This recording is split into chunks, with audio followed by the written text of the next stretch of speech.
क्या आप कभी किसी ऐसे इंसान या मोर स्पेसिफिकली किसी ऐसी महिला को जानते हैं जो या तो कैंसर से पीड़ित है या फिर कैंसर के कारण अपनी जान गंवा चुकी है? सुना तो होगा ही, पर क्या भारत में मौजूदा हेल्थ केयर फैसिलिटीज केपेबल हैं? क्या ये नंबर्स पिछले कुछ साल में घटे हैं? तो इसका जवाब है नहीं। इंडिया, जो कि एक पेट्रियार्कल सोसाइटी पर बेस्ड है, यहाँ पर ना विमेन्स हेल्थ को इंपॉर्टेंस नहीं दी जाती है।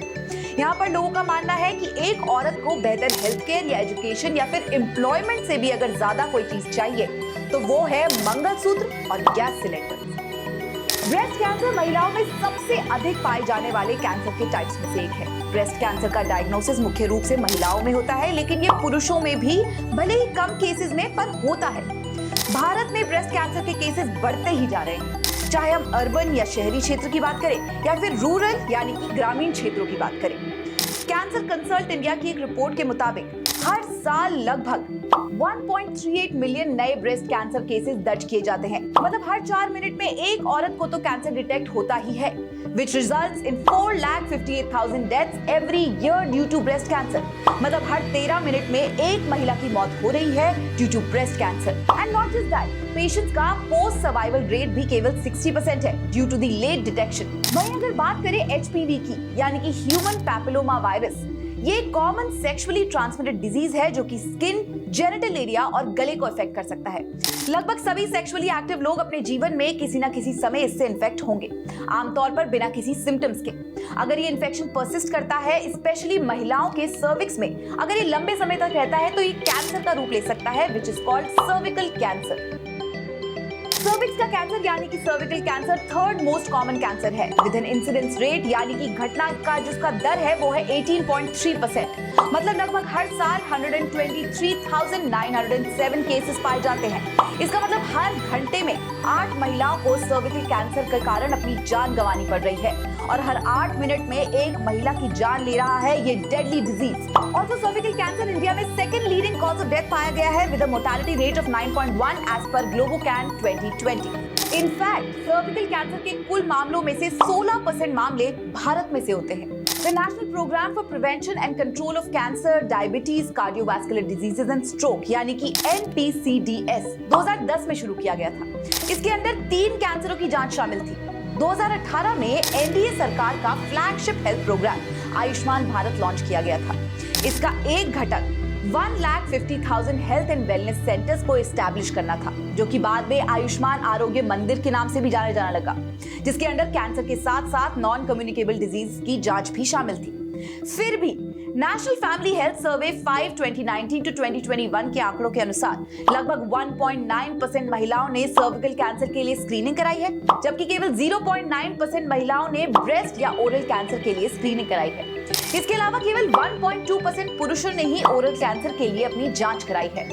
दोस्तों, इंडियन एक्सप्रेस के एक रीसेंट आर्टिकल में उन्होंने नीति आयोग की एक रिपोर्ट के बारे में बात की है, which highlights the huge gaps in cancer screening।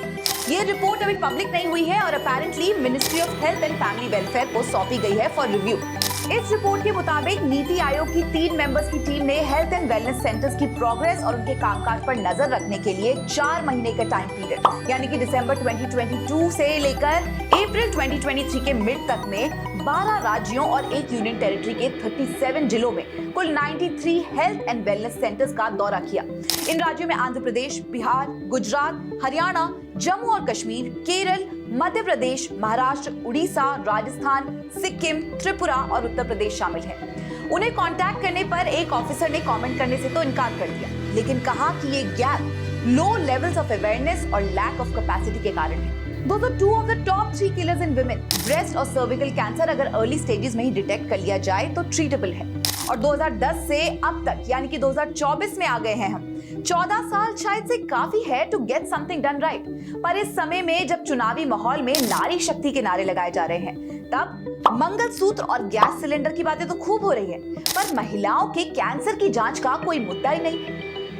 कभी एम्स दिल्ली के इंस्टीट्यूट रोटरी कैंसर हॉस्पिटल देखकर आना, तब शायद आपको बेहतर समझ आए कि कैंसर पीड़ित और उनके परिवार वालों को, जो बाय द वे देश के अलग अलग कोने से आते हैं इलाज के लिए, किस तरह की परेशानियों का सामना करना पड़ता है। चलिए, सिर्फ औरतों की बात ना भी की जाए तो इंडियन हेल्थ केयर के हालात काफी खराब है। सरकारी अस्पतालों के हाल तो सभी ने देखे हैं और प्राइवेट के तो क्या ही बात करें। आपको पता है लगभग 63% of all health expenses in India are borne out of pocket by households. और सरकार की प्रधानमंत्री जन आरोग्य योजना यानी कि PMJAY किसी भी ऐसे व्यक्ति को कवर नहीं करता है जिसके पास बाइक या रेफ्रिजरेटर है। दोस्तों, कैंसर जैसी बीमारी ना अगर एक एवरेज मिडिल क्लास परिवार के किसी सदस्य को हो तो वो मिडिल क्लास से सीधा बिलो पॉवर्टी लाइन में आ जाता है। अस्पताल के बिल भर भर के साल दर साल कैंसर के मरीजों के नंबर्स में बढ़ोतरी ही हो रही है। शायद अब तो समय आ गया है कि कैंसर के लिए अलग और इफेक्टिव योजनाएं तैयार की जाए जिसमें वैक्सीनेशन, स्क्रीनिंग, ट्रीटमेंट और अवेयरनेस शामिल हो। पर फिलहाल तो ये ना किसी 100 डे एजेंडा में शामिल है और ना ही किसी घोषणा पत्र में। खैर, आपका क्या सोचना है इस बारे में हमसे शेयर जरूर करें और अगर कुछ ऐसा है जो आप आगे देखना चाहते हैं तो वो भी हमें बताएं। और ऐसा ही और इंटरेस्टिंग कंटेंट हम आप तक लेकर आते रहेंगे। आप देखते रहिए श्रेष्ठ भारत। श्रेष्ठ भारत पर खबरों से जुड़े रहने के लिए चैनल को सब्सक्राइब और लाइक करें, बेल आइकन दबाएं और देखते रहें श्रेष्ठ भारत।